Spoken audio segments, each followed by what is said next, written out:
sa probinsya ng Siquijor ngayong araw. Ito ay asunod sa adhikain ng administrasyon at ng departamento na tiyakin ang siguradong pagkain ng bawat Pilipino sa abot kanyang presyo. Aabot hanggang 425 katao ang benepisyaryo ng benteng bigas ngayong araw na may dalang sakong naglalaman ng 10 kilo. Ang mga benepisyaryo ng bigas na ito ay ang mga taong nabibilang sa vulnerable sectors. Kabilang dito ang senior citizens, persons with disability or PWD, orphans, beneficiaries, and solo parents. Siguradong pagkain sa buong bansa, masaganang ani, mataas na kita, maunlad na buhay ng mga magsasaka at mga mangingisda. Abot tayo ng presyo ng bigas sa bawat pamilya ng Pilipino. Layunin namin ang hindi dapat mapababa ang presyo ng bigas ng mga palakasin ng pamahalan sa ating magsasaka.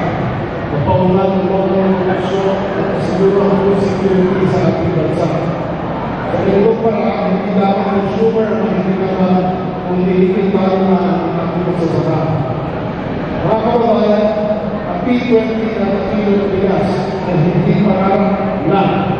Ito yung simula ng maging realidad dito mismo sa Siquijor, simula ngayong araw.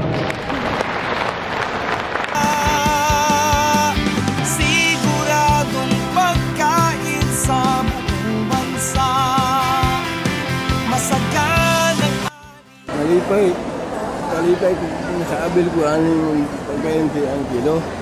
Ako din ko salamat lagi kay masibo ko ang bugasan eh. Nalipay ko kay Kuan kanang mahal yan ang bugas.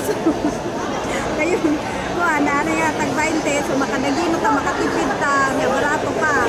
Nako ko salamat ni President Bongbong Marcos sa culture ni Secretary. Ako po salamatan ang atong presidente si Bongbong Marcos na tumalag yun ang iyang panaan nga hatag siyang bugas nga barato tag 20 pesos ang kilo.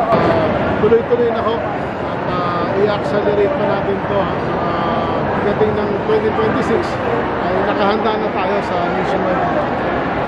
At yung matagumpay na nailusad ang 20 pesos na kilo ng bigas sa probinsya ng Siquijor sa pamamagitan ng pagtulungan sa bawat ahensya ng gobyerno dito sa departamento.